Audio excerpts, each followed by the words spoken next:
whatever our denomination or belief or lack of belief, just for a minute to contemplate. I won't say to pray, because that wouldn't be appropriate, but just to think of the people who've been in this church, the weddings, always between a man and a woman, and the funerals. I grew up in a Christian family. We were Sydney Anglicans.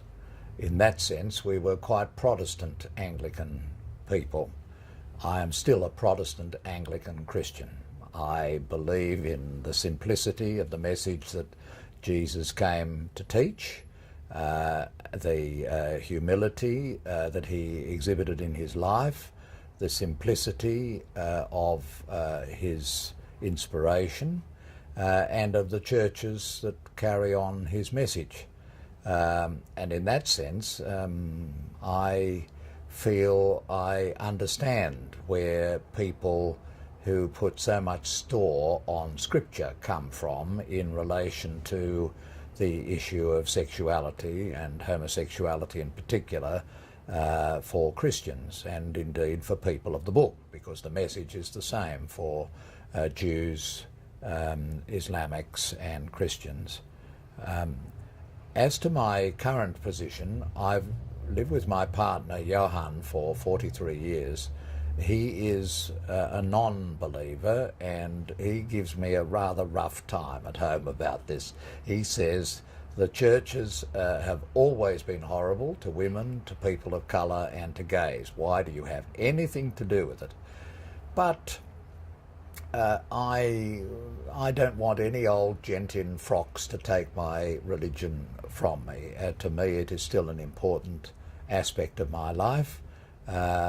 Finding a congenial church in the Sydney diocese is not all that easy, but there are plenty of them around the world, and there are some in Sydney, and so I still go along. I take opportunities just to go in quiet contemplation in churches, mainly St James Church in Sydney. This book, which is written by a number of Anglican divines, is a book about the analysis of the texts of the Bible in the Old Testament and the New Testament, which are said to be the grounding of divine dislike, maybe even hatred, of people of a minority sexuality, those who are same-sex attracted. The 5 chapters of the book are written by Anglican theologians. I believe that none of them are gay identifying, and most of them are happily ensconced in the bosom of their families and wives or partners, and the book is addressed to 5 passages in the Scripture that are commonly quoted as the basis of divine dislike of gay people. Just pause there for a moment. It seems very unlikely, if what we now know about sexual orientation and the lifelong position of about 4 or 5% of the human species as being exclusively homosexual all their lives, that God would hate a divine creation of that kind. But the book looks at the puzzle of what is actually said in the Scriptures and what those Scriptures mean or might mean, and suggests that the previously accepted view is questionable, doubtful, and should be re-examined. They are called Five Uneasy Pieces, though I don't find them uneasy at all. I think it's a it's probably in breach of the Trade Practices Act to call this misleadingly 5 uneasy pieces, because these are very easy pieces which are analysing the texts and analysing the way in which you can interpret the texts for the purpose of understanding what message comes to us in the 21st century from ancient times. The first passage is from the book of Genesis and the story of the men of Sodom. And the second is the best known passage, which is from Leviticus, in the Holiness Code of Leviticus, which is addressed to the principle that a man who lieth with a man as with a woman is an abomination and should surely be put to death. There's an awful lot of death in the punishments of the scriptural times, especially in the Old Testament, and that itself should make us pause and reflect upon whether these are literal statements for our own age, and in particular in a Catholic context, because the Roman Catholic Church has, in my understanding, been foremost in opposing the death penalty and been a leader in that respect, including in Australia, our own country. But there are then passages from the writings of St. Paul in the New Testament, including passages from Timothy, of sections in which in modern translations, including in a Roman Catholic translation of the Bible, the actual word homosexual has been used as part of the condemnation of Paul, whereas that word was not used in the English language until about the 1850s, and therefore it's really an attempt to impose on an earlier time a modern word and all the baggage that word carries with it in the current age.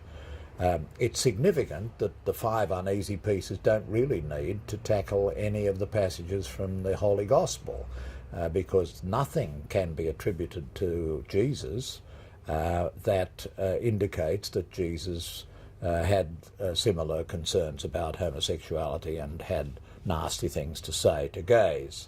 It would seem intuitively to be a very curious and odd notion that if it is in fact scientifically true that a certain proportion of humanity, varying in the percentages that are expressed, but generally thought to be at least 4% of people in every place and every country and every community and every village and every town who are exclusively in their life same-sex attracted.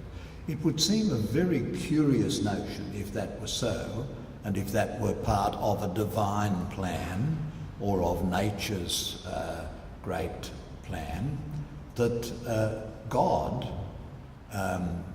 if she or he exists, would hate that part of creation.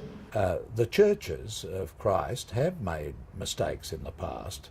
I'm not referring so much to issues like slavery in the Old Testament and the attitudes to that, but take, for example, the Genesis story about the creation of the world in 6 days. And when Darwinian science came along, many of those stories and the belief that the world was created 5,722 years before and to a particular date could no longer be sustained. And of course, though there was great resistance at the time, and Darwin had a very rough time from the British Anglicans, ultimately the churches had to accommodate to the science. You can't permanently stand in the face of scientific knowledge.